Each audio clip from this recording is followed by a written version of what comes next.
Hi, this is Garibay. Elon Musk is the owner of Twitter, and Dungeons and Dragons changes forever based on this new fact. All right, so let's, in my humble opinion, let's jump into it. Okay, so basically, there was a little bit of drama. Is Elon going to buy? Is he not? That drama's over. Elon Musk owns Twitter. Okay, how does this change Dungeons and Dragons? Well, Dungeons & Dragons is on the razor's edge between woke and based. So the Dungeons & Dragons design team, they live in Seattle. You would be hard-pressed to find a more woke city in all of America than Seattle. Everyone, and I'm talking everyone, creating Dungeons & Dragons is woke to the teeth, right? Like, they are woke beyond woke, right? They are very, very woke, okay?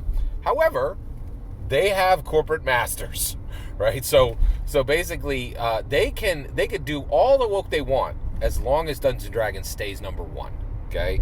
And that's exactly what they've done, right? Like Strixhaven, is like, hey, here's an LGBTQ prom. That's pretty woke. That's really woke, right? I'm for that. I understand. Like, if you have, I understand. Let me put it this way. I understand if Wizards of the Coast wants to support what they believe in, they should put it in the book, right?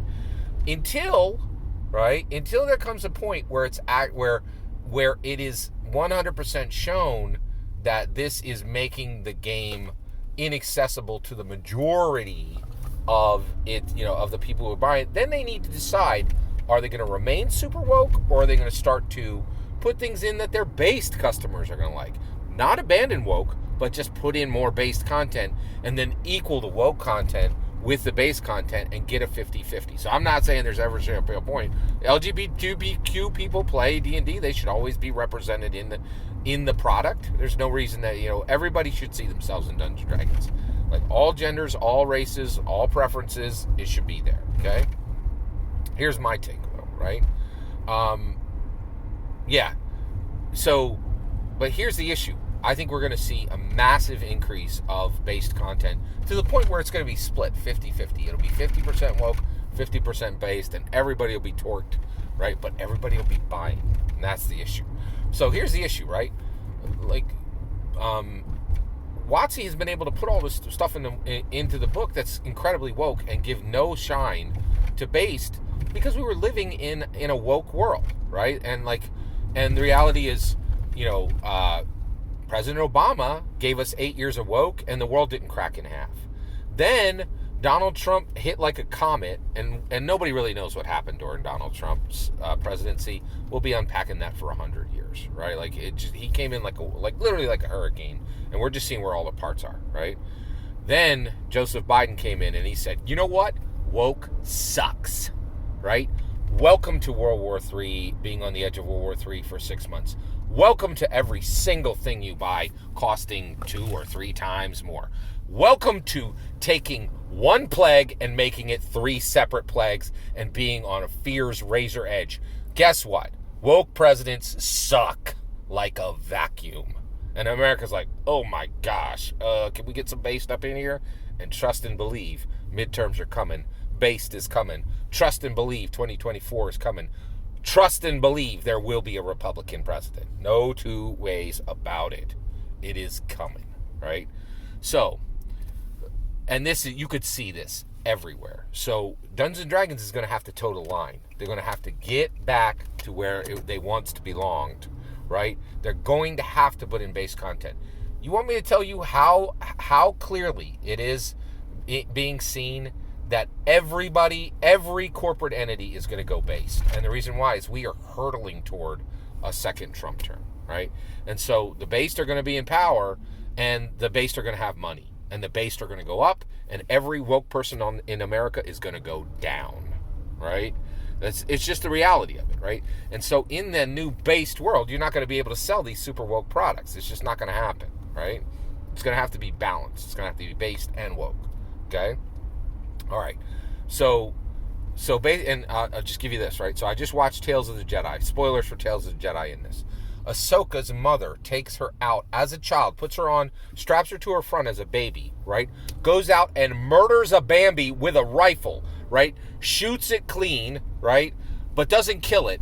takes Ahsoka up and says, hey, I shot this Bambi. See how I did that? You're going to need to be a strong, murderous killer, right? Like, I'm paraphrasing a little bit, right? And she goes, and in case you missed the message, the Bambi I just shot with this rifle isn't quite dead. Why don't I stab it in the heart so you could see it close up, right? Like, and this is a mother with a child saying, you shoot a Bambi with a rifle, then you stab it in the heart.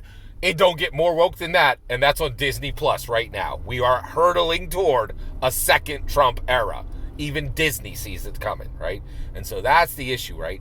And here's the issue. Dungeons & Dragons 100% listens to Twitter. They are on Twitter. They have active on Twitter. They tweet virtually every single day.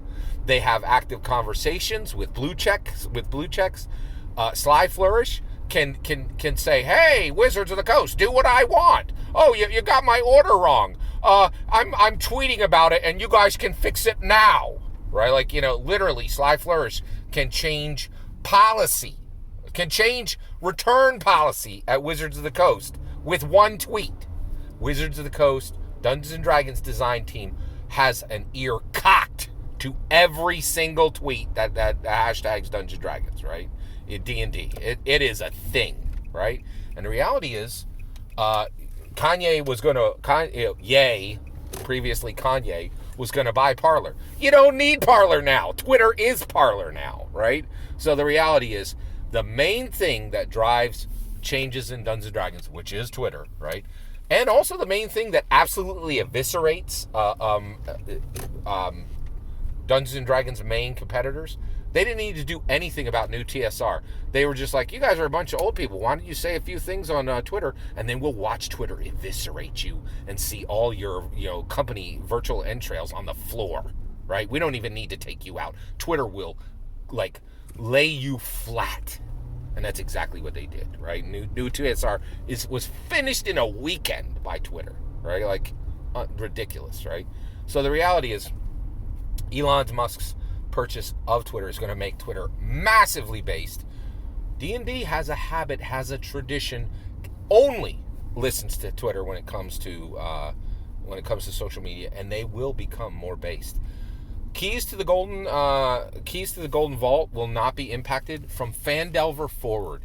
All the new books will have at least, in my humble opinion, 33% more based content and 33% less woke content. It is going to be, this is strong evidence, in my humble opinion, that we are hurtling toward a second Trump era Dungeons and Dragons, which is going to be massively different than the horrible hexscape we are in right now in President Biden's woke Dungeons and Dragons era. There are huge changes coming. Dungeons and Dragons will never be the same because Elon Musk bought Twitter, in my humble opinion. I'm eager to hear your humble opinion. Let me know in the comments below. Please consider subscribing, and have a wonderful millennium.